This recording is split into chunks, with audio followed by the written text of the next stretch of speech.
Hey guys, today on TS Gear we've got some knife stuff. I've got a couple of packages that I'm going to unbox from Blade HQ, so stick around and check them out.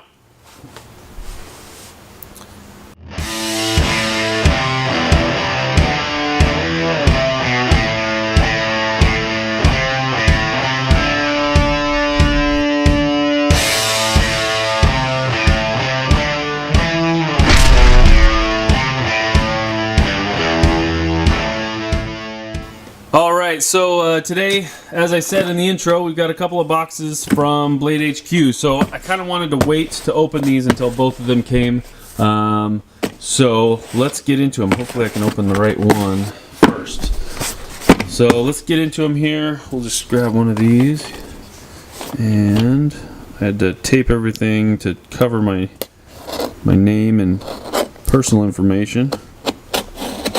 There we go. Let's see if that was enough. Oh, no. Stuff on the side here. Sorry. Alright. There we go. So, Blade HQ stuff. Couple things here. We've got some packing material. Get that out of the way. First thing I got here was a Blade HQ microfiber rag. That's pretty cool. Check that out. I'm sure this is what all of you are here to see. This rag. There we go. Very nice. Well, we'll use that in the middle here. Why not?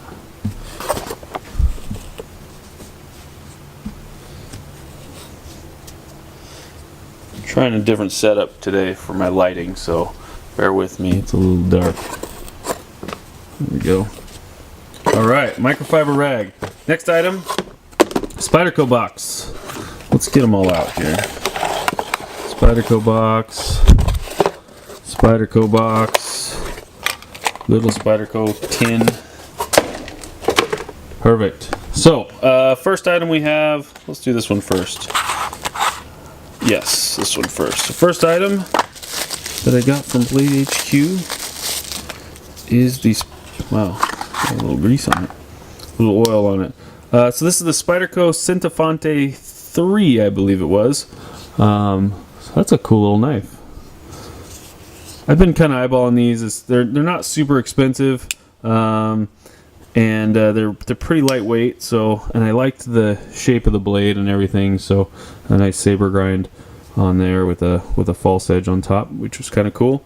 It reminds me actually a little bit of the way the stretch, man, that's a dirty knife. The way the stretch is, the shape of it. So it reminds me a little bit of the stretch.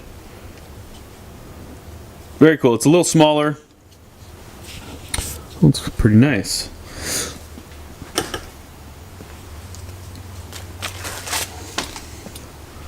So Centafante 3, it feels very, very lightweight.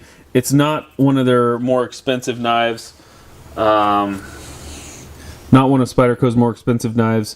It's pretty thin. The blade's pretty thin. And it is a lock back. And it appears that everything has been riveted together. So it's not, you're not going to be able to take this apart. However, the pocket clip does have the normal kind of screws in it. So very cool. Centafante 3. Size-wise, here it is with the paramilitary 2. You got all sorts of crud on these. Just wiped them off, but they're getting crud off of my bench here. So here's the paramilitary 2. So you can see kind of size-wise how it compares. Here's a Sage 1. It's a little longer than the Sage 1, but narrower. Very cool. This one's not a new knife. It's been around a very long time. So that's the first one. The second one, wherever I put the box here, second item I got from them. This one is a new knife, fairly new. This is going to be the Ouroborus.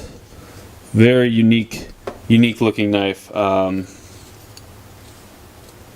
that feels pretty good actually. It looks like it might be a little uncomfortable to hold.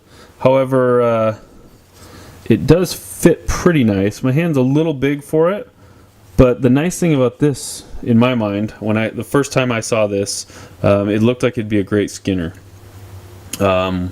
Just looks like your fingers will stay nice and out of the way. You can really get in there. I mean, if you had to go this way, but you can really choke up on it. There you go. You can really choke up on it and kind of do some skinning. So that actually would be really nice for skinning. Here it is compared to, probably most of you know about the size of the Paramilitary 2, so it's one of the reasons. Wipe some of this oil off. That's one of the reasons that I've got it out to show you. Quite a bit smaller than the Paramilitary 2. It's probably closer to the Sage 1 here. About the same length as the Sage 1. But definitely a much different shape. So the only problem that I have with this knife, now that I see it, is actually the price that it is. This knife's fairly expensive. I think it was like somewhere in the range of $179, $180, somewhere in that range. And it is VG10 steel, so kind of expensive. It does have the compression lock on the back, which I do really like. That's probably one of my favorite locking mechanisms.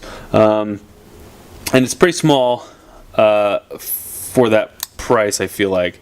There's nothing special as far as materials go. This is just G10, and it's got just your normal wire clip. So not really sure why the price is so high on that.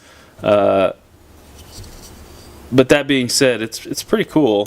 Maybe it's just difficult to make this particular knife. I'm not really sure. Maybe it's just because it's new. So there it is, the Ouroborus. All right, so the last item I've got here, I'm going to open this up with, we'll open it up now. This is something that I got to do with my kid. Thought this would be kind of fun for him. This is going to be Spyderco's wooden Dragonfly knife kit. So this is something that you kind of can build.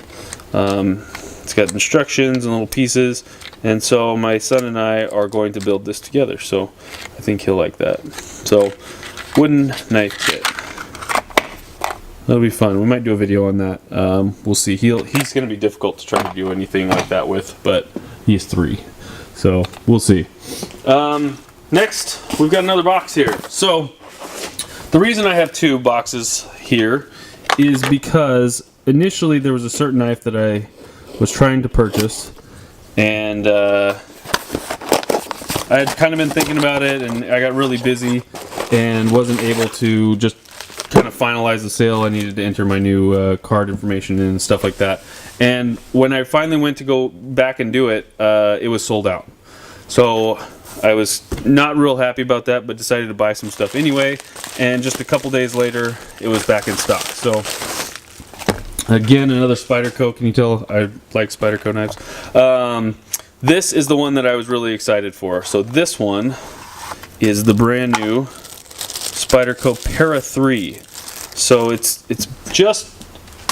modeled after the Paramilitary, but it's a smaller version.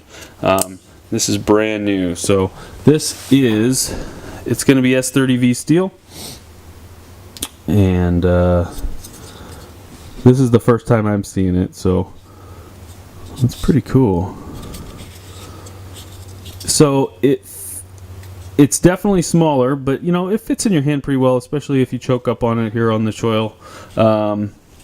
Fits pretty well. It doesn't fit for me as well as the Paramilitary 2, but the nice thing is that this is a little more compact. So for people that this is too big of a knife for them to carry around, maybe they're more into the Sage size of knife. So there's the Sage 1, here's the Paramilitary 2. Maybe they're more into this type of size for carrying around. This one's going to be a nice fit in that range. So again, this is going to be compression lock, S30V steel, just like the Paramilitary 2, G10 scales. They don't have a black version out yet. I'm sure they will, and I'll probably get that when it comes out. Wow, I'm pretty impressed with it. I will say that it's not going to replace my Paramilitary 2, but it's real comfortable to hold. It's definitely much smaller. If you look at how much smaller, you've got like an inch shorter on the handle, and it's maybe an inch and a half shorter overall. So the blade is, I could measure this, but I'm not going to. There's specs out there all over the place. So there it is. There's my unboxing and my first impressions of the Para 3, the Ouroborus, and the Centafante. So as always, if you guys have any questions that you come up with, please put them down in the description. I am happy to answer any questions. If you have any videos that you'd like to request, or if you would like to see any comparisons, if you're considering any of these knives, please let me know. I'll be happy to throw a quick video out there for you. Also, on any of the gear or anything that you see, if you'd like to compare it to anything that I might have, feel free to make that suggestion. So as always, thank you for watching. Hit that subscribe button if you like these videos. Hit a like on this video. It really helps me out, and I'll see you on the next one. Thanks again.